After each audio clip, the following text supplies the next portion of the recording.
Programme میں آپ کو خوش آمدید کہتے ہیں. میں اسد اللہ خان ہوں. اپوزیشن کی اکثریت ہونے کے باوجود سینٹ سے آج حکومت نے اہم ترین بل منظور کروا لیا. فواد چودھری صاحب نے تو باقاعدہ شکریہ ادا کیا پیپلز پارٹی کا کہ انہوں نے بالواسطہ طور پر سپورٹ کیا اور ان کی سپورٹ کی وجہ سے ممکن ہو پایا کہ بل منظور کرا لیے گئے.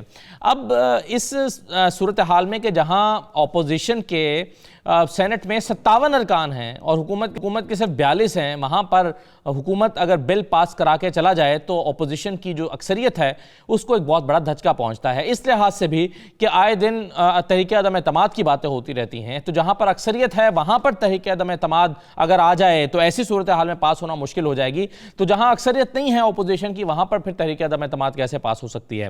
بہت سے سوالات آج اس ہنگامے میں اٹھے ہیں جو سینٹ میں دیکھنے میں آیا ہے, اور یہ سوال بھی اٹھ رہے ہیں کہ کیا پیپلز پارٹی نے دانستہ طور پر سپورٹ کیا ہے یا پیپلز پارٹی مینج نہیں کر سکی کہ اس اپوزیشن کو جو ہے وہ اس کی اکثریت کو ثابت کر سکے. ایک تو یہ معاملہ جس پر آج پروگرام میں گفتگو کریں گے. دوسرا جو تاحیات نااہلی کے لیے سپریم کورٹ بار ایسوسی ایشن سپریم کورٹ کے پاس چلی گئی ہے درخواست لے کر, اس پر بھی مختلف طرح کے آرگومنٹس دیے جا رہے ہیں. اور دیکھا جائے تو ایک طرح سے حکومت جو سپریم کورٹ کا جو دائرہ اختیار ہے 184(3) کا, اسی کو چیلنج کر دیا سپریم کورٹ بار ایسوسی ایشن نے اور کہا ہے کہ ٹرائل کورٹ نہیں ہے یہ, اس لیے تاحیات نااہلی کے حوالے سے تو فیصلہ ہی نہیں ہو سکتا. اور آپ جانتے ہیں کہ 2018 میں 5 ججز کا متفقہ فیصلہ آ چکا ہے جو تشریح کر چکے ہیں اور بتا چکے ہیں نااہلی کا مطلب جو ہے وہ تاحیات نااہلی ہوتا ہے. تو آج ہم اس پہ بات کریں گے, اور صرف یہی نہیں ہے بلکہ وکلاء تنظیمیں اور اپوزیشن کے کچھ لوگ بھی جو حکومت کی طرف سے فوجداری مقدمات میں فوجداری قانون میں اصلاحات لائی جا رہی ہیں اس کی بھی مخالفت کر رہے ہیں. اب اس مخالفت کی وجہ کیا ہے؟ تو آج ہم ان تمام موضوعات پہ بات کریں گے. جاتے جاتے کریں گے ذرا EVM کے حوالے سے بات ہو جائے, کیونکہ حکومت نے انکار کر دیا اور کہہ رہے ہیں کہ جی ہم آپ کو یہ ٹیکنیکل اسسٹنس نہیں دے سکتے اور مشینیں فراہم نہیں کر سکتے, اس پر الیکشن کمیشن خود انتظام کرے. اب کیا ممکن ہوگا کہ جب حکومت ہی نہیں کر سکتی تو الیکشن کمیشن کہاں سے کرے گا اور کیسے کرے گا؟ اس پر ہم گفتگو کریں گے. آج میرے ساتھ رانا تنویر حسین صاحب موجود ہیں, مسلم لیگ نون کے سینئر رہنما. بہت شکریہ رانا صاحب, پروگرام میں خوش آمدید. سینیٹر تاج حیدر صاحب موجود ہیں ہمارے ساتھ, پیپلز پارٹی کے سینئر رہنما ہیں. بہت شکریہ, آپ کو بھی خوش آمدید کہتے ہیں. اور یہ مقبول جان صاحب ہمارے ساتھ موجود ہیں, سینئر تجزیہ کار ہیں. تمام مہمانوں کو خوش آمدید. میں سب سے پہلے فواد چودھری صاحب کو سنوانا چاہتا ہوں. انہوں نے کہا کہ پیپلز پارٹی کا, یوسف رضا گیلانی صاحب کا شکریہ, پیپلز پارٹی کا شکریہ کہ ان کی وجہ سے ممکن ہو سکا کہ آج ہم نے یہ بل منظور کروا لیے ہیں. کیا کہا فواد چودھری صاحب نے, ذرا دیکھ لیجئے. یوسف رضا گیلانی صاحب کا شکریہ, انہوں نے انڈائریکٹلی اس بل کے منظوری میں جو ہے وہ حکومت کا ساتھ دیا اور پیپلز پارٹی نے اس ملک کے مفاد میں یہ فیصلہ کیا ہے. اپوزیشن جو خواب دیکھ رہی تھی قومی اسمبلی میں عدم اعتماد لے کے آنے کا, یہ خواب ان کے اس ایوان میں بھی پورے نہیں ہوئے جہاں پہ ان کو نام نہاد اکثریت حاصل ہے. سینٹ میں کاغذوں میں اپوزیشن جو ہے اس کو اکثریت حاصل ہے, لیکن وہ اس اہل بھی نہیں ہے کہ وہ وہاں سے بھی کوئی بل کو روک سکے. یہ آپ نے سن لیا فواد چودھری کو. صداقت یہ بات بھی ہمارے ساتھ موجود ہے, انہیں بھی میں خوش آمدید کہوں گا. پہلے سینیٹر تاج حیدر صاحب, یہ ہوا کیا ہے آج سینٹ میں؟ تو اپوزیشن کی اکثریت ہے, کہاں 57 اور کہاں 42 لوگ آپ کے آج موجود تھے, یہ کیسے ہو پایا؟ دیکھیے, میں بہت احترام کرتا ہوں جو آپ کی نفرت ہے پاکستان پیپلز پارٹی سے, اس کے لیے, لیکن حقائق کو ذرا سا اگر درست کر لیں. جی 57 لوگ نہیں ہیں, 51 لوگ ہیں. اچھا. اور جی ہاں, یہ ذرا سا یہ تو ایک, تو اس سے آپ نے یہ کیسے اخذ کیا کہ یہ میری غلطی جو ہے یہ نفرت کی وجہ سے ہوئی ہے؟ سر نہیں, پہلوان میں بھی آپ کو بتا رہا ہوں, پہلوان میں سمجھا رہا ہوں آپ کو. جی, یہ جو آپ اسد اللہ خان صاحب مطلب میرا نام ہے. فواد, جی ہاں اسد اللہ خان صاحب, مطلب آپ بڑے ماشاءاللہ اہم آدمی ہیں, لہذا میں اپنی کراچی کی زبان میں میری زبان سے نکل گیا تھا. چلیے کوئی بات نہیں. تو یہ جو ہے یہ آپ کے اعداد و شمار درست نہیں ہے. پاکستان پیپلز پارٹی کے ایک ممبر ڈاکٹر سکندر مہندرو صاحب جو ہیں وہ بڑے سیریس بیمار ہیں, کینسر کا ان کا معاملہ ہے, امریکہ میں اس وقت مقیم ہے. صرف یوسف رضا گیلانی صاحب کسی شاید کوئی مجبوری ہوگی اس وجہ سے نہیں آئے ہیں. تو یہ ہے اگر فواد صاحب اس کو پروپیگنڈے کے لیے استعمال کر رہے ہیں تمام چیزیں, تو یہ بات میری سمجھ میں آتی ہے.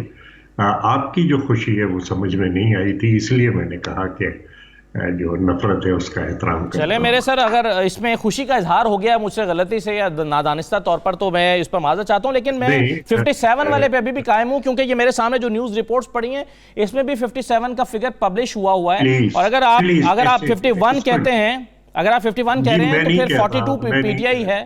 جی میں نہیں کہتا، پلیز کریکٹ یور سیلف. جی یہ جو ہے، یہ جو نمبروں کا الٹ پھیر ہوتا ہے، غلط نمبر جو بتائے جاتے ہیں، اس کے پیچھے ضرور کوئی نفرت ہوتی ہے. تو اس لیے میں کہہ رہا ہوں کہ ہمارے 51 لوگ ہیں جی اور ان کے 49 لوگ ہیں. ان کے بھی بہت سے لوگ نہیں آئے، ہمارے بھی جو تھے کچھ لوگ نہیں آئے. دونوں کے 43 ووٹ آئے تھے. ٹھیک ہے. چلیے سر، آپ کی جو فگرز کی ڈیبیٹ تھی اس میں کا ایک نقطہ بہرحال یہ ہے کہ اس میں 6 ارکان کا ایک، چلے میں مجھے بولنے تو دیجئے گا نا سر. میں اب آگے رانا تنویر صاحب کی طرف بڑھ رہا ہوں، لیکن اپوزیشن ارکان میں دلاور خان گروپ کے 6 ارکان کو بھی اپوزیشن میں شامل کیا جاتا ہے کیونکہ وہ حکومت کو سپورٹ نہیں کرتے. آپ ان کو ڈال کے 49 میں لا رہے ہیں اور میں ان کو اپوزیشن میں ڈال کے 57 کہہ رہا ہوں. تو چلیں یوں میرا اور آپ کا اختلاف ہے جو سمجھ آ سکتا ہے. مجھے یہ بتائیے کہ کیا آپ یہ سمجھتے ہیں کہ یہ شکست ہے اپوزیشن کی؟ آپ اس کو میری خوشی سے تعبیر نہ کیجیے گا سر، یہ سوال کو سوال ہے. یہ پاکستان کی شکست ہے اور یہ بہت عارضی شکست ہے. آج ہم نے اپنی جو سوورنٹی ہے اس کو امریکہ کے ہاتھ بیچ دیا ہے اور اس پہ فواد صاحب تو خوش ہو سکتے ہیں، کوئی پاکستانی خوش نہیں ہو سکتا. یہ جو ہے اسٹیٹ بینک جس وقت کے بنایا گیا تھا، یہ 1 جولائی 1948 کو قائد اعظم کی تقریر ہے. ان کی تقریر کا پہلا جملہ یہی ہے کہ اسٹیٹ بینک آف پاکستان کا قیام پاکستان کی سوورنٹی کو فائنینشیل سرکلز کے اندر قائم کرتا ہے. آج وہ سوورنٹی ہم بیچائیں، یہ مقام افسوس ہے کہ ہم نے وہ امریکہ کے ہاتھ قوم فروختن دچے ارزا فروختن. لیکن میں آپ کو یقین دلاتا ہوں کہ یہ جو ہے یہ بہت ہی عارضی ہے اور ایسی ہے، یہ جو امریکن امپیریلزم کی فتح ہے یہ زیادہ دیر قائم کر سکتی ہے. رانا تنویر صاحب، اب یہ بتائیے سر کہ یہ اگر ایک حکومت پاکستان مخالف بل تھا، اسے پاس ہونا چاہیے تھا؟ اس کی دو اینگل ہیں. ایک تو تاج حیدر صاحب نے کہا کہ ایک سوورینٹی کا، فائنینشیل سوورینٹی کا تعلق ہے. وہ واقعی آج ہر پاکستانی اور میں آپ کو یقین سے کہہ سکتا ہوں کہ میجورٹی جو گورنمنٹ کے لوگ ہیں، ممبرز ہیں سینٹ کے یا نیشنل اسمبلی میں، وہ اس بل کے حق میں نہیں ہیں اور وہ اندر سے اتنے ہی پریشان ہیں جتنی اپوزیشن ہے یا کوئی بھی ممبر ہو سکتا ہے. دوسری آپ نے بات کی کہ اس کے پاس ہو جانے کی، دیکھیں پاس تو کرا لیا، جس طرح کا بھی قانون ہے جس کو بھی آپ جتنا کنڈیم کریں کر سکتے ہیں، لیکن ایک سائڈ ہوتی ہے موریلٹی، پولیٹیکل ڈیموکریٹک موریلٹی. وہ پارلیمنٹری سسٹم میں آپ کو ایک لفظ بول رہا ہوں، پارلیمنٹری سسٹم میں انتہائی ضروری ہوتی ہے، جس پہ میں ہمیشہ فوکس اور سٹریس کرتا ہوں کہ یہ جہاں یہ نارمز ڈیموکریٹک نارمز ہیں پارلیمنٹری سسٹم میں، وہاں مورل سائڈ بھی بڑی اسٹرانگ ہوتی ہے. جو سینسٹیوٹی ہے اس سسٹم کے لیے وہ بہت ضروری ہے ڈیموکریٹک. ہاں اگر آپ اس قسم کی دھاندلی سے، اس قسم کے طریقہ کار سے ایسا افسردہ ہو، اس کو اس طرح پاس کرانا، پھر اپنے آپ کو اسی طریقے سے بھی آپ نے کرا لیا، آپ کو سر جھکا کے چلے جانا چاہیے کہ جی پاس ہو گیا. ایک کنڈیشن تھی ایک ایسے ادارے کی جس کے پاس ہمیں گروی رکھا جا رہا ہے، اس کی شرط آپ نے مانی اور یہ آپ نے کام کر دیا. لیکن پی ایم ایل این اور پیپلز پارٹی اور اپوزیشن جتنی بھی اس وقت ہے وہ بار بار یہ ریٹریٹ کر چکی ہے کہ ہم انشاءاللہ جو بھی گورنمنٹ آئی، جس کی بھی آئی، پی ٹی آئی کے جانے کے بعد، جو کہ یقینی طور پہ جلدی چلے جائیں گے، تو اس کے بعد اس کو ریورس کر دیا جائے گا. یہ ہماری کمٹمنٹ ہے قوم کے ساتھ اور آپ کے سامنے اس چینل پہ بھی. تو یہ ایسا نہیں ہے کہ ہم محب وطن جو جماعتیں ہیں وہ خاموش رہیں گی، وہ اس بل کو، یہ اس قانون کو اسی طرح چلنے دیں گی. یہ نہیں ہو سکتا. کیا کریں گے سر؟ یہ بڑی عارضی، ہم اپنی جب ہم جیتیں گے، جب گورنمنٹ آئے گی تو اس کو ریپیل کر دیں گے. ریپیل کا لفظ اگر آپ سمجھتے ہیں تو میرا تاج حیدر صاحب آپ کو کیا سمجھا دیں، اس کو یا امینڈ کر دیں گے. یہ تو کوئی بات ہی نہیں جو آپ کر رہے ہیں. یہ عارضی بات ٹھیک ہے، انہوں نے چند ٹکوں کی خاطر چلے گئے ہیں، لیکن میں سمجھتا ہوں کہ جو فائنینشیل ہماری کنڈیشن ہے، ٹھیک ہے، جائے اس کو ایک بالکل صحیح ہے.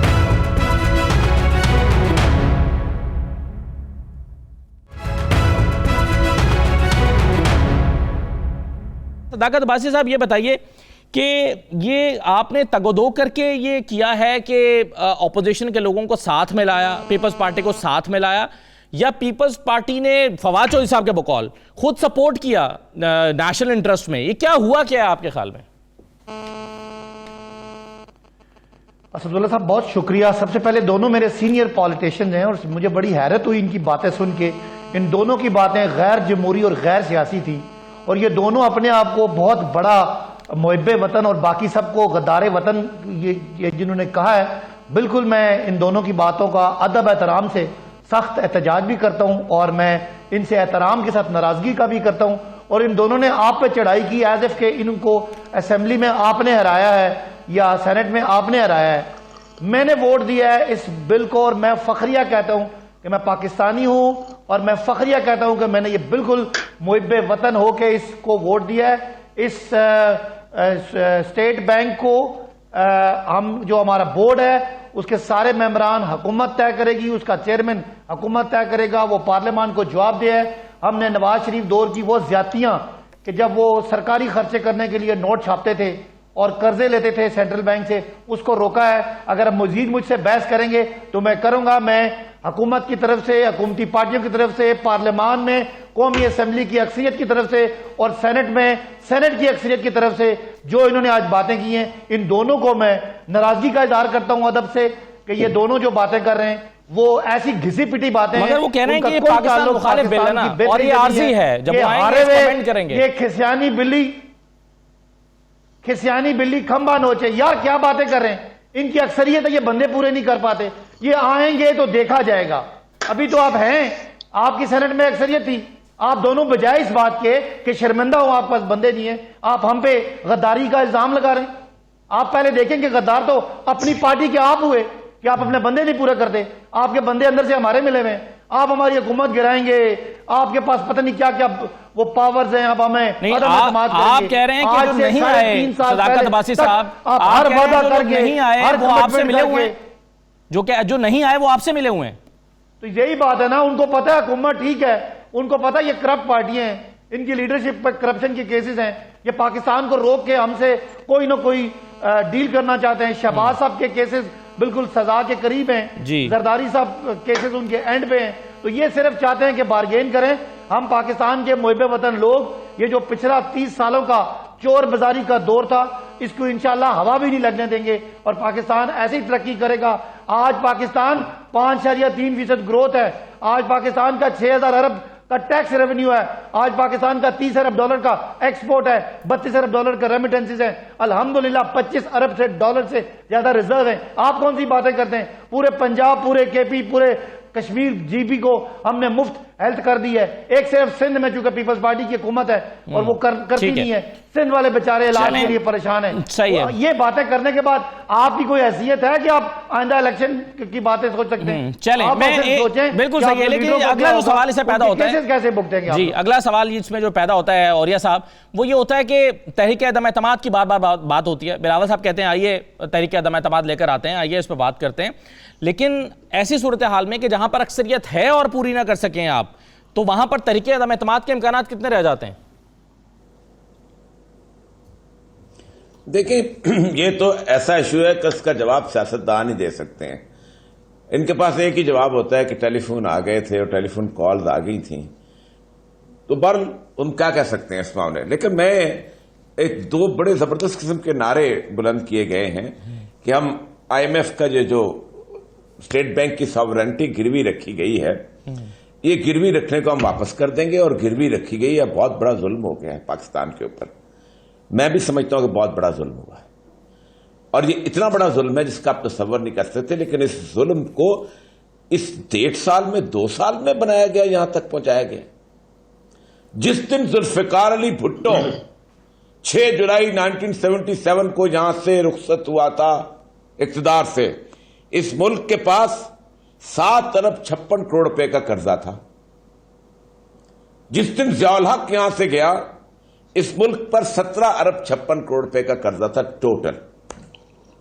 اس کے بعد 34 سال کا دور شروع ہوتا ہے پاکستان کا. آج پاکستان کے اوپر 121 ارب ڈالر کا بیرونی قرضہ ہے اور 204 ارب ڈالر کا اندرونی قرضہ ہے. 87.8% of the G D P آپ کا قرضہ ہے. ڈال دیں عمران خان کو بھی اس کے اندر, مشرف کے بھی ساتھ ڈال دیں, حساب کر لیں. آئی ایم ایف کو تالا لگا دیا انہوں نے ہماری سب کی پادامالیوں کی وجہ سے. انہوں نے کہا پہلے ہمارے 3,270 ارب روپے کی قسط دو اور پھر کھانا کھاؤ. میں آپ کو بتاؤں, پاکستان $25,000 لینے گیا تھا 8 مارچ 1958 کو آئی ایم ایف کے پاس $25,000. اگلے 2 سال بعد نے $35,000 لیے تھے. ٹھیک ہے, اس کے بعد یہ بھٹو کے آنے سے پہلے جو دور ہے نا, اور بھٹو کا دور بھی شامل کر لیں کیونکہ تربیلا اسی دور میں بنا تھا. آپ گن کے بتا سکتے ہیں آپ کے پروجیکٹ کون سے تھے. آپ نے تربیلا بنایا, آپ نے منگلا بنایا, آپ نے وارسک بنایا, آپ نے نیوکلیر پلانٹ لگایا, اور بہت ساری چیزیں بنائی آپ نے. آپ مجھے $120 ارب جی اسٹیٹ بینک, اللہ کے واسطے آپ کی انٹرنیشنل کمیونٹی کو کے سامنے آپ کا ملک گروی ہے. $750 ارب بچتے ہیں قرضہ دینے کے بعد فیڈرل گورنمنٹ کے پاس جی, جس میں سے آپ نے فوج چلانی ہے, نیوی چلانی ہے, ایئر فورس چلانی ہے, آپ نے 20-25 ایئرپورٹ چلانے ہیں, آپ نے 111-12 سفارت خانے چلانے ہیں. $750 ارب 750 ارب روپے جی بچتے ہیں ٹوٹل. رنویر حسین صاحب اور خیر تاج حیدر صاحب تو بہت سینئر ہیں, ان کے والد صاحب سے ہم نے زانوی تلمس طے کیا ہوا ہے, ہمارے وائس چانسلر ہوتے تھے.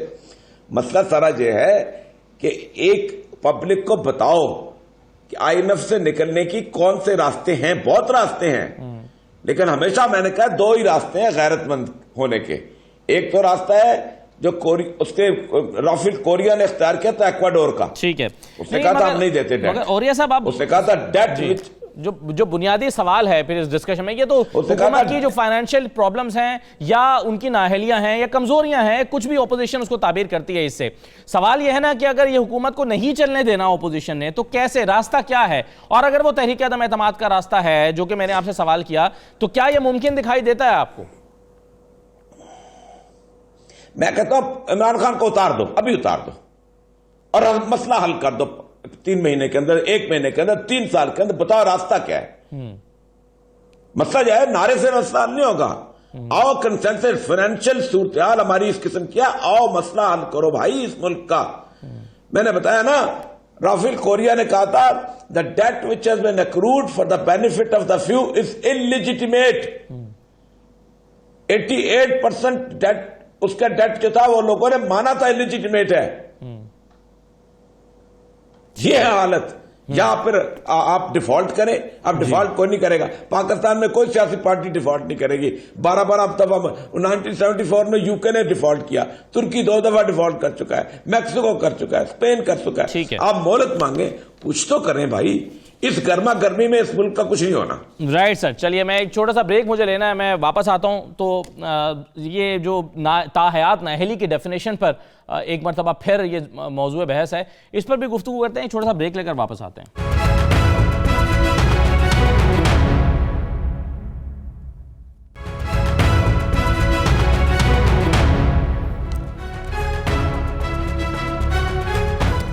دوبارہ آپ کو خوش آمدید کہتے ہیں. تاج حیدر صاحب, پہلے اپوزیشن نے یہ اعلان کیا تھا کہ ہم جو نیب آرڈیننس ہے اس کو عدالت میں چیلنج کریں گے, لیکن ہم نے دیکھا کہ اس کو چیلنج تو نہیں کیا, لیکن اس کو بنیاد بنا کر مختلف اپوزیشن پارٹیز کے مختلف رہنماؤں نے عدالت سے ریلیف ضرور مانگا. اب اس پر بلاول صاحب نے یہ بھی کہا تھا کہ جو اسٹیٹ بینک کی خود مختاری کا معاملہ ہے ہم اس کو عدالت میں چیلنج کریں گے. کب عدالت میں چیلنج کر رہے ہیں؟ دیکھیے, یہ صرف کوئی چھوٹی موٹی بات نہیں ہے, اور آج بھی وہاں حقیقت میں گورنمنٹ کے 20 ممبر آئے تھے, تو باقاعدہ ایڈجرن کیا گیا, بیچ میں بریک کیا گیا, پھر لایا گیا, یہاں تک کہ ایک ہماری بہن کو ویل چیئر کے اوپر آکسیجن کو لگی ہوئی تھی, اور اس طریقے سے لایا گیا. اور یہ بات جو ہے یہ کیونکہ یہ گورنمنٹ کا بل نہیں تھا, یہ گورنمنٹ خود کہہ رہی تھی کہ یہ مجبوراً ہم کو وہاں سے کہا ہے اور فلاں تاریخ سے پہلے یہ بل ہمیں پاس کرنا ہے. اور اس لیے بہت سے جو ٹریجری بینچز کے سینیٹرز تھے وہ صبح تشریف نہیں لائے تھے، اس لیے مؤخر کیا گیا اور یہ حربے استعمال کیے گئے لوگوں کو زبردستی لانے کے، اور یہ تمام چیزیں کی گئیں. تو یہ چیز جو ہے یہ ایسی ویسی نہیں ہے، یہ بہت سیریس بات ہے، کیونکہ یہ جو مغرب کا نظام ہے اپنا معاشی نظام، یہ آج کی بات نہیں ہے. وہی جو قائد اعظم کی تقریر جس کا میں حوالہ دے رہا تھا، اس میں انہوں نے یہ کہا تھا کہ یہ مغرب کا جو معاشی نظام ہے یہ ختم ہو چکا ہے. یہ پہلے علامہ نے بھی کہا تھا کہ تماشا دکھا کر مداری گیا. تو یہ اس کے پاس سلوشن نہیں ہے، اور سلوشنز جو ہیں وہ بہت آسان ہیں، اور جو فرق ہے وہ ہماری پروڈکشن اور کنزمپشن کا ہے. آپ کو ملک کی پروڈکشن بڑھانی ہے. 1950 کے اندر لیاقت علی خان شہید نے PIDC بنائی تھی، 94 منصوبے انہوں نے لگائے تھے، جبکہ ملک میں کچھ بھی نہیں تھا. اور میگا پروجیکٹس، کراچی شپ یارڈ اور کرناکلی پیپر ملز، یہ تمام چیزیں ہوئی. 70 میں ہمارا ملک ٹوٹا، اور اس کے بعد جو ہماری 50% پروڈکشن ایسٹ پاکستان جاتی تھی وہ نہیں جا سکی. لیکن فوراً ہی، اور مجھے یاد ہے 20 دسمبر کی تقریر جو شہید ذوالفقار علی بھٹو نے کی تھی، انہوں نے مزدوروں سے اپیل کی تھی کہ آپ کو پروڈکشن بڑھانی ہے، اور اس پروڈکشن کے لیے مارکیٹس 4 مہینے 5 مہینے کے اندر مہیا ہوئے، اور اتنے بڑے بڑے منصوبے جو تھے شہید ذوالفقار علی بھٹو نے پبلک سیکٹر میں جو تھے وہ لگائے. تو بات صرف یہ ہے کہ آپ ملک کو میں پروڈکشن پبلک سیکٹر کے ذریعے کرنا چاہتے ہیں، یا وہی پرانا جو آپ کا منتر ہے کہ private sector is the engine of growth, اسی پہ اڑے رہیں گے. یہ اگر آپ منصوبے لگاتے ہیں، میں کوئی اس میں وہ نہیں دیکھتا پرابلم کے. اور ٹیکس ٹو GDP ریشو بھی اسی وقت صحیح ہوگا کہ جب آپ پبلک سیکٹر کے اندر منصوبے لگائیں گے. اب آپ نے ریبیس کر دیا اکانومی کو، GDP آپ نے بڑھا دی، GDP بڑھا کے آپ نے کہا کہ نہیں، as a percentage of GDP ہمارے جو ہیں وہ 87% ہیں. یہ بات نہیں ہے. یہ آپ کو یہ جو ہے آپ کی کریڈٹ ڈریون گروتھ، کہ آپ قرض لے کے کہتے ہیں کہ جی اب ہم نے ترقی کی ہے، اس کو بدلنا ہوگا. بالکل صحیح ہے. آپ کو پبلک سیکٹر کے پاس جانا ہوگا، اور یہ ہو جائے گا. کوئی اس میں مشکل 2 یا 3 اچھی بالکل فصلیں صحیح ہو ہے. جائے، آپ نے اکانومی آپ کی تفصیل کھڑی سے ہو اس پر جاتی ہے. روشنی ڈال دی، لیکن میرا بنیادی سوال رہ گیا کہ آپ عدالت میں جا رہے ہیں چیلنج کرنے کے لیے؟ یہ اس سے کوئی فرق نہیں پڑتا. بات یہ ہے کہ ان کے پاس سلوشنز نہیں ہیں اکانومی کو اٹھانے کی، ان کے پاس سلوشنز نہیں ہیں لوگوں کو 2 وقت کی روٹی مہیا کرنے کی. اور اگر نہیں ہے تو پھر صرف ایک حکومت ہی نہیں، آپ کو پورا معاشی نظام تبدیل کرنا ہوگا. ہماری جو تحریک ہے وہ پورا معاشی نظام تبدیل کرنے کے لیے ہے. ہاں، تو اس کا مطلب ہے کہ آپ یہ کہہ رہے ہیں کہ آپ معاشی نظام کو تبدیل کرنا چاہتے ہیں، آپ صرف ایک بل کو لے کر عدالت کے پاس نہیں جائیں گے، جو بلاول صاحب نے کہا تھا کہ مجھے نہیں پتا. یہ جو ہمارے لائرز ہیں، اللہ کا شکر ہے کہ بہت بڑے بڑے لائرز ہیں، وہ قانون دیکھ کے اور پھر اس پہ فیصلہ کریں گے. لیکن یہ جو ہے یہ ایک ٹیکٹک ہو سکتی ہے. In principle there is not a change of direction. کچھ بڑے بڑے لائر جو ہیں وہ ایسا لگتا ہے کچھ لوگوں کے خیال میں، رانا تنویر صاحب، کچھ لوگوں کے خیال میں وہ پرسن اسپیسیفک بل لے کر عدالتوں کے پاس جا رہے ہیں، جیسے سپریم کورٹ بار ایسوسی ایشن کے صدر گئے ہیں. یہ آپ جس کی سپریم کورٹ پہلے ہی تشریح کر چکا ہے اور 5 ججز متفقہ طور پر کہہ چکے ہیں کہ یہ جو نااہلی ہے یہ تاحیات ہوتی ہے 62(1)(f) میں، آپ اس کا سکوپ دیکھتے ہیں رانا صاحب؟ پہلے تو میں بھی مجھ سے بات تھوڑا کمنٹ کرنا چاہتا ہوں. اور یہ مقبول صاحب نے کچھ انالیسس کیا، بڑے لرنڈ آدمی ہیں، لیکن ذوالفقار علی بھٹو کے بعد آ کے وہ اسپیسیفکلی رک گئے کہ نواز شریف ٹائم اور عمران خان کے 3 سال ٹائم میں کتنا، ان کے 35 سال اور جتنے بھی ہیں کتنا قرضہ لیا گیا ہے. اور وہ قرضہ جس طرح تاج حیدر صاحب نے کہا ہے کہ بڑے بڑے پروجیکٹس لگے، کیا PMLN کے ٹائم پہ موٹر ویز، ہائی ویز، ایئرپورٹس، پورٹس اور میٹرو اور ساری جتنی ڈیولپمنٹ ہوئی وہ قرضوں کے ویزا ویز ہوئی، یا 3 سالوں میں وہ مینٹین بھی نہیں کر سکے، یا ایک بھی ایڈیشنل کوئی ایسی بات نہیں کر سکے. یہ ضرور کرنا چاہیے تھا ان کو. غصہ ان کا اپنی جگہ بجا ہے، لیکن میں سمجھتا ہوں کہ اگر اس قسم کے کمنٹ کرنے ہو تو میرا کسی